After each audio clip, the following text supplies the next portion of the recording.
Imagine a world where all the products around us are made from materials that are healthier for us and the planet and support our farmers. ZILA is developing the next generation of advanced materials, cleaner, stronger, and able to be made right here in the Grow New York region.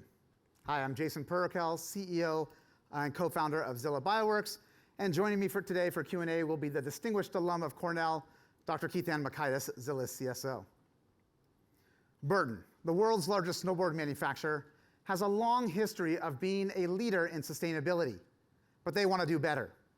In building a snowboard, the epoxy resin, or glue holding together all the materials, is about a third of the carbon footprint of the board and has been the most difficult material to decarbonize.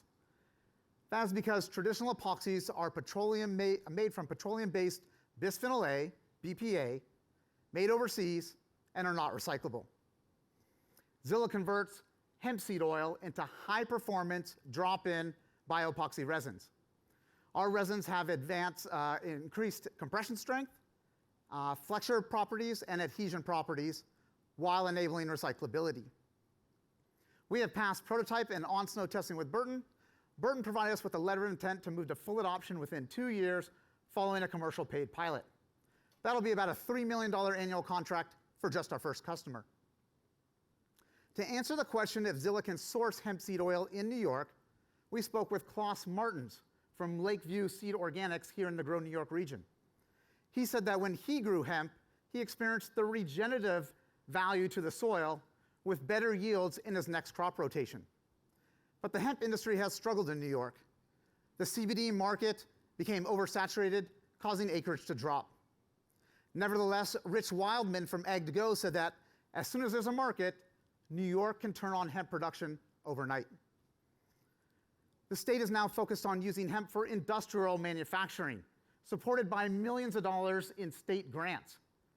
Professor Larry Smart, who leads Cornell's efforts in hemp research and is building the new bioeconomy hub in Geneva for hemp processing, showed us the first hemp fiber manufacturing equipment in the state.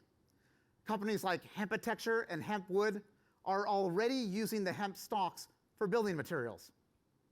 Larry also showed us his new seed variety for animal feed, which will further expand the market. But the seed oil remains a low-value byproduct. ZILA's technology changes that. We can convert that seed oil into our bioepoxy resin, making hemp farming profitable and sustainable in New York. For the first time in the marketplace, ZILA's technology offers high bio-content resins without sacrificing performance. We hold the global exclusive license to 8 issued and 10 pending international patents. We're well positioned for new IP, and we hold exact formulations as trade secret. So far, we've been focused on delivering formulated epoxy resin systems to our product partners so they can adopt without any retooling necessary. Looking forward, we'll license to strategic partners to tap new market segments faster. Epoxy resins are a type of industrial plastic used everywhere. They're in our homes, they're in our food packaging, in the tools we use for work and for play, in the how we get around, in the energy we create, and even for national security. It's a $14 billion global industry and growing. Our go-to-market strategy starts niche with North American and European sporting good manufacturers, then expands. ZILA targets customers based on adoption drivers and sustainability goals.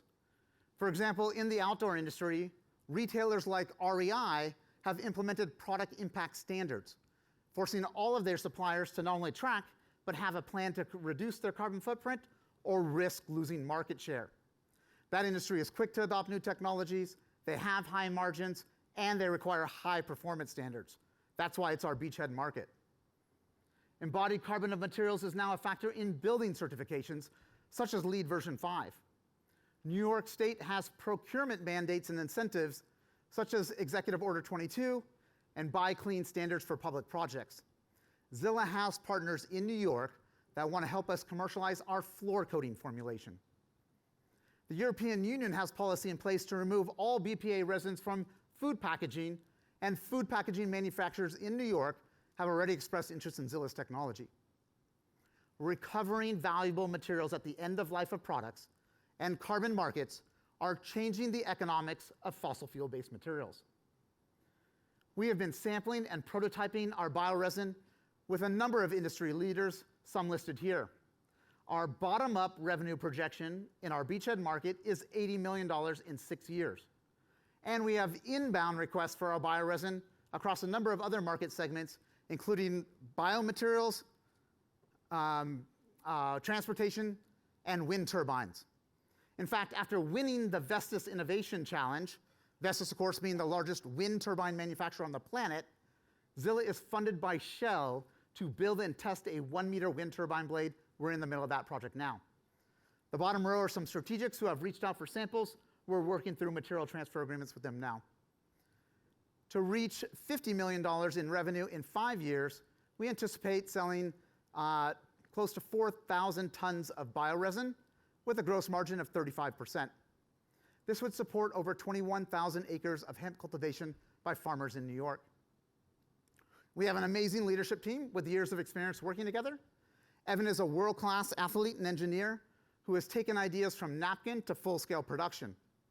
Keith Ann is a multidisciplinary scientist and research director with international academic and Fortune 500 corporate experience. Brad has experience in international finance and taxes. Andy is a 20-year veteran in the outdoor industry, working in roles such as sales, product development, and M&A. Myself, I have over 20 years of experience assembling and managing highly effective teams in sales, operations, and governance. We've established a fiduciary board with room to grow, and we have expert advisors guiding our path.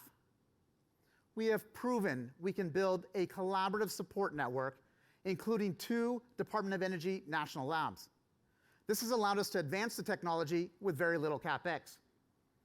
ZILA has raised over $3.8 million to date, about a third of that in grants, and we've been recognized around the globe for innovative technology that reduces the carbon footprint from materials critical to a circular carbon economy. ZILA sees opportunity for collaboration in New York across our value chain. Cornell's Agritech program is the hub of hemp cultivation for feedstock sourcing. We're excited to announce that after 18 months of building a relationship with Kodak Specialty Chemistry, they're ready to help us improve and scale our production. In terms of new product formulations, we toured RIT to learn of their expertise in testing for food packaging applications. Polyset and Rapid Cure can help us blend our final formulations and ship to customers, and both have expressed interest in using ZILA's technology in their own products, such as floor coatings. We talked with a number of other manufacturers that would benefit from ZILA's technology. For example, there's a hub of food packaging manufacturers in the Grow New York region. Bison Bags and American Packaging both said they would love to see a BPA-free bioepoxy solution. ZILA can advance our business development goals at any level of Grow New York support. However, we create the most economic impact to the region with the $1 million investment. With $1 million, we'll be able to complete the scaling trial with Kodak, run a 1-ton production campaign, and deliver enough resin to burn for the commercial paid pilot. We'll also complete a floor coating paid pilot with Polyset, and we'll launch a food packaging formulation project with RIT to meet the specs of the Grow New York food packaging companies I mentioned. In 5 years, we anticipate having at least 1/3 of our operations and staffing in upstate New York, resulting in 10 high-paying STEM jobs, 187 indirect jobs, and over $39 million of additional value add to the regional economy, not including our revenue. Please join us in developing the next generation of advanced materials right here in New York. Thank you.